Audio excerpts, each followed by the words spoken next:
ગાવો વિશ્વસ્ય માત્ર. ભારતીય સંસ્કૃતિ અને ભારતીય શાસ્ત્રોની અંદર ગૌ માતાને એક વિશેષ માતૃત્વનું સ્થાન આપવામાં આવ્યું છે. ગાય માતા એ જગત જનની છે, પૃથ્વી સ્વરૂપે છે, પાપહરણી છે. અનેક જન્મોના પાપોનો નાશ કરનારું આ પૃથ્વી ઉપર હયાત જીવિત કોઈ જીવ હોય તે સાક્ષાત ગૌ માતા છે. સ્વામિનારાયણ ગુરુકુળ સલવાવ ભક્તરાજ લલ્લુ ભગત મંડાળાવાળા ગૌશાળા એની અંદર જે આપણા ગાય માતાના દર્શન કરી રહ્યા છીએ એ ગાય માતા સુવર્ણ કપિલા ગાય માતા છે. દેવતાઓના રાજ્યોની અંદર, દરબારોની અંદર, ઇન્દ્રના દરબારની અંદર જે કામધેનુ ગાય કે નંદિની ગાયની કથાઓ આપણે સાંભળી છે, એનો વંશ જો કોઈ હોય તો એ કપિલા ગાય છે. અને 10 લાખ 20 લાખ ગાયો હોય એમાં એકાદ કપિલા ગાય હોય છે. આ ગાય એનું દૂધ ભગવાનના થાળમાં, ભગવાનના ભોગમાં અને ભગવાનના અભિષેકમાં ચડાવવાથી અનેક ગણું ફળ પ્રાપ્ત થાય છે. આ ગૌ માતાના શરીર ઉપર આ રીતે હાથ ફેરવવાથી આપણા રોગો દૂર થાય છે. કોલેસ્ટ્રોલ હોય, ડાયાબિટીસ હોય, કોઈ પણ પ્રકારનો ટેક્સ હોય અથવા કોઈ પણ રોગ હોય, અસાધ્ય રોગ પણ ગૌ માતાના શરીર ઉપર હાથ ફેરવવાથી એ દૂર થાય છે. સુવર્ણ કપિલા ગાયના દૂધની અંદર અથવા પંચગવ્ય એટલે દહીં, દૂધ, ઘી, માખણ, એની અંદર સુવર્ણના અંશો હોય છે.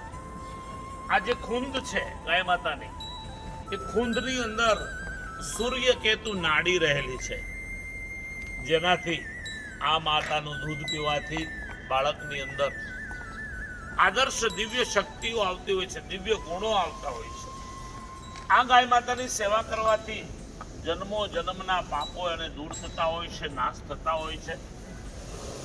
આ ગાય માતાના સ્પર્શ કરવાથી, દર્શન કરવાથી અનેક જન્મોના પાપો અને દુઃખને દૂર કરી અને ભગવાનના ધામ, ભગવાનનું સાનિધ્ય એ પ્રાપ્ત થતું હોય છે.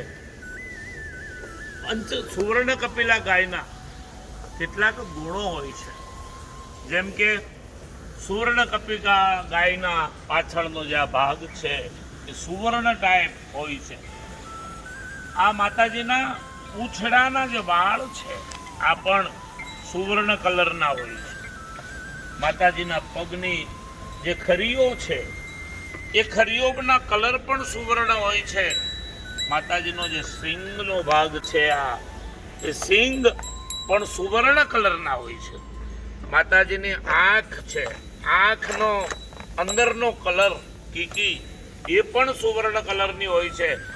માતાજીનું જે મુખારવિંદ છે આ મુખારવિંદનો કલર પણ સુવર્ણ હોય છે.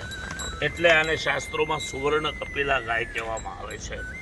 અને ભગવાનની કૃપાથી, ગુરુના આશીર્વાદથી, સંતોની છત્રછાયાને કારણે, પ્રેમને કારણે સલવાઉ સ્વામિનારાયણ ગુરુકુળની અંદર આ સુવર્ણ કપિલા ગાય માતા રહેલી છે.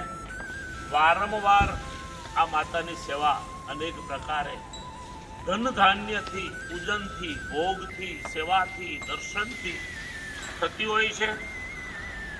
સ્વામિનારાયણ ગુરુકુળ સંસ્થા સાથે જોડાયેલા તમામ ભક્તો ને ભગવાન શ્રી હરિ આ ગૌ માતાના આશીર્વાદ એના ઉપર રહે, હંમેશા રહે.